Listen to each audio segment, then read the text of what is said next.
nosotros a esto le llamamos señuelo. Rapala. Okay. Rapala. Rapala. Rapala.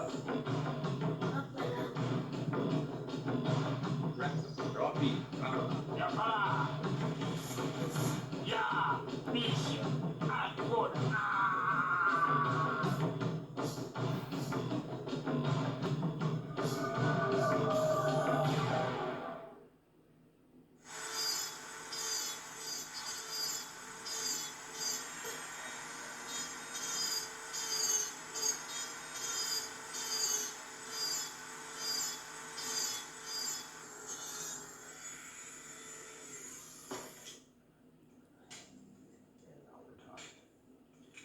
Big bait, big fish.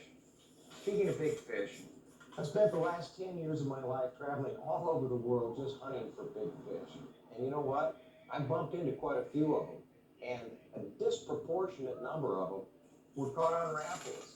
As a matter of fact, if you check the record books, I think you can find out that more world record fish have been caught on a Rapala than on any other lure that's made. Freshwater, saltwater, salmon, trout, you name it. This is the lure that gets them. There's a couple of reasons for it, actually. I think big fish bite them because they're good baits. But more importantly than that, after they bite them, the lure stays intact and you wind up catching the fish. A lot of times people are disappointed when they lose big fish, and half the reason is that the bait fails or the hooks fail or the split rings pull out or something. With Rapalas, you don't need to worry about that. And when you're looking at there on the wall with all the holes in it, that one has some memories. There was a Capurro run, as I recall, on the Paragua River.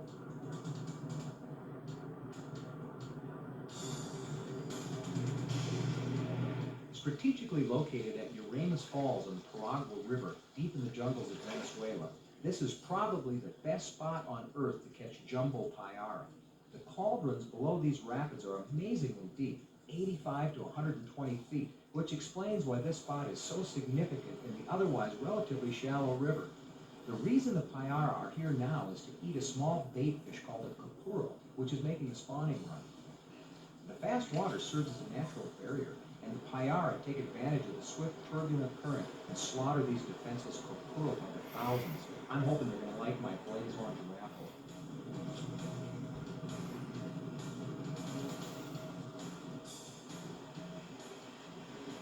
Hairy territory.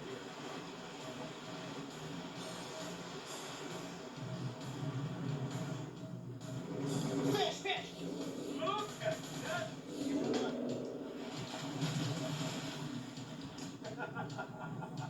That fish.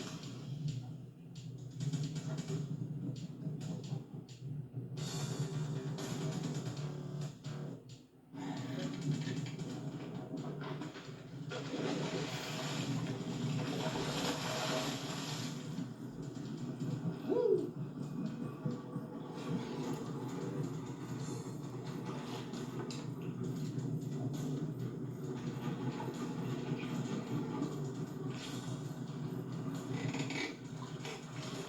We got one too.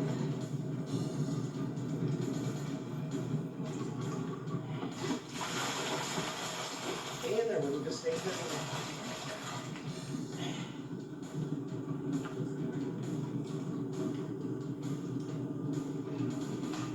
That's a big fish.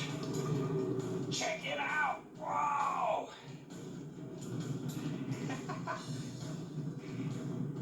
This is Dr. Payara, and this is a big one, and we're in the spot where virtually all the world records have been caught.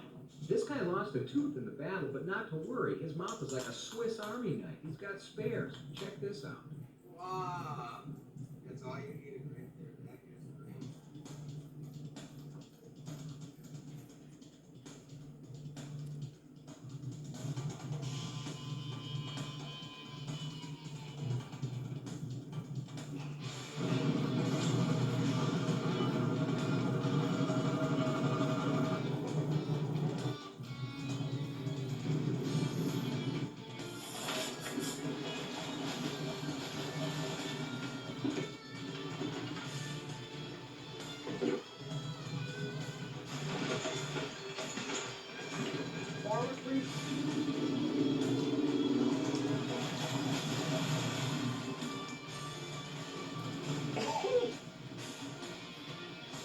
the surface. Come on, come on.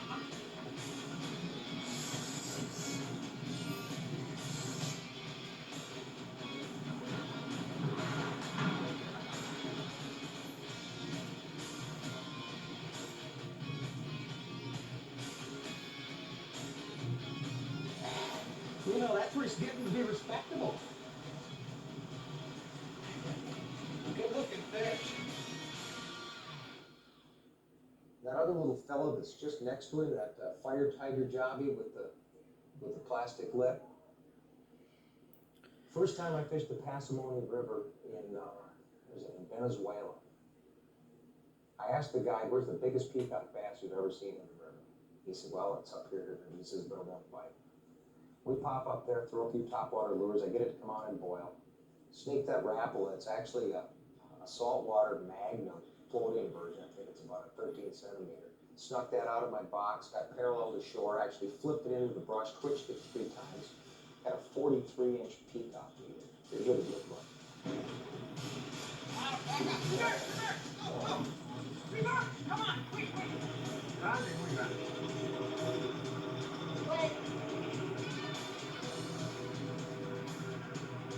We go get him? Go in or no?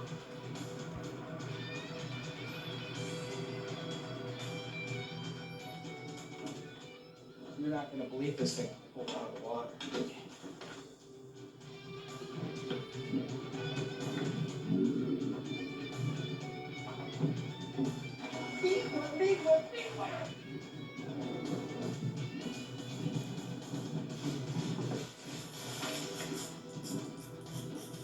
Coming up, coming up, coming up, coming up.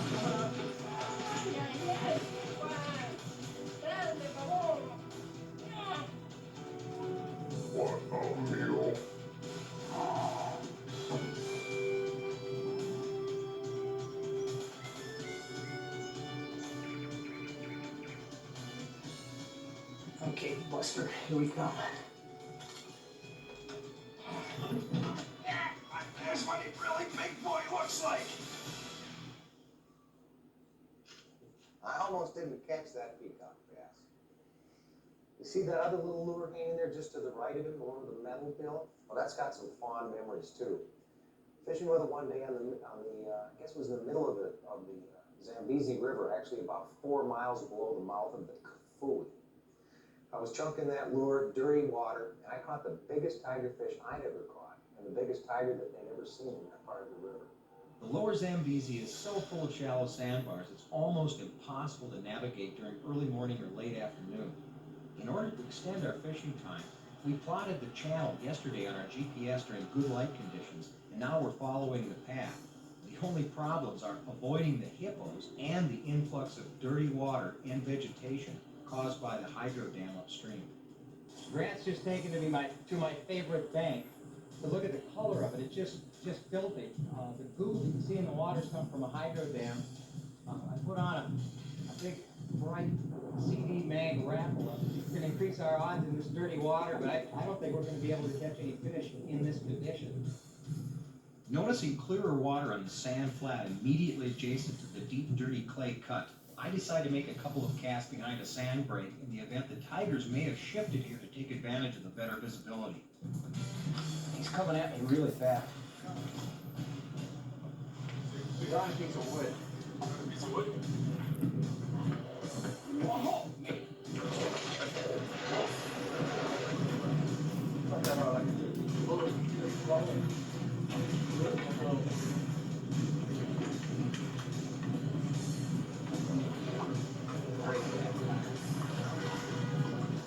Look at the size of that thing. Woo! I like just touching the points up with the file. When you take the barbs down with a Dremel, it makes it a lot quicker. You don't have to worry about wrecking the steel by getting it too hot. Speaking of hot, that tiger fish was really something, wasn't it? Well, if you just pop a little bit further north in Africa, north of the Zambezi, north of the equator, and get up into Egypt, there's a river called the Nile. On the Nile, there's a dam called the Aswan. Decided to check it out. I was dragging that fire tiger Rapala there on the right in probably 15, 20 feet of water. And I had an animal grab grab onto the thing that I couldn't believe it when I saw it. We're talking hundreds. This has been one of the most fun trips of my life, and as we continue to troll along the craggy banks of Nasser, I can't imagine what could happen to make this trip any better. My wandering thoughts are interrupted by what feels like a nuclear submarine on the end of my line. Man, it hit like a ton of bricks.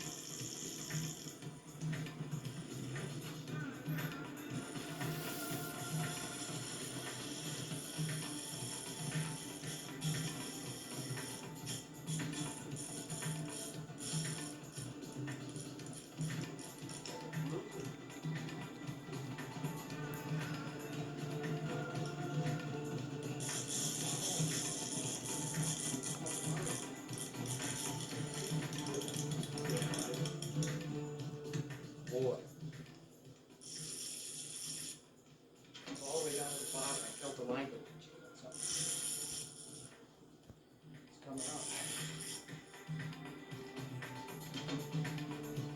Go ahead and start her up and pull us back under the deep water.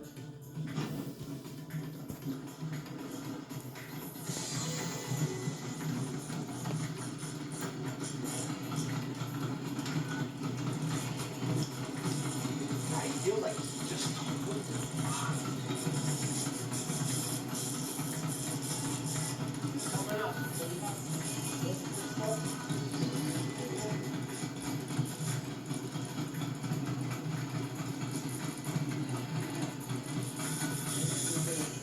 Oh my gosh! You back up down. Oh my god! 700 pounds! Wow! There's slack. No slack. I'm hip, no slack. Did you see the width of his back? Did you see that? This is way out of control. This is beyond what I can handle with this rig. I got 20-pound magna fin on a musky stick, and I got a fish that looks to me to be 200 pounds. And this just dwarfs anything else we're seeing. Can you hear my heart beating and my knees knocking? Let's get him behind us again. Go around him this way, please. There he is. He's on this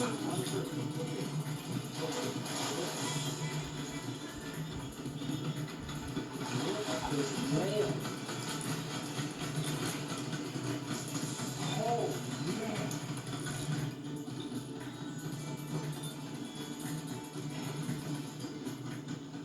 Easy, easy.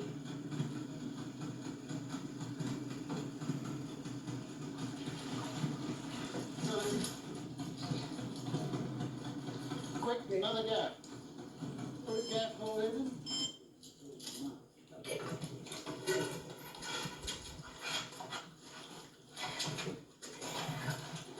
get his tail. Balance his tail. I want to bring him up this way.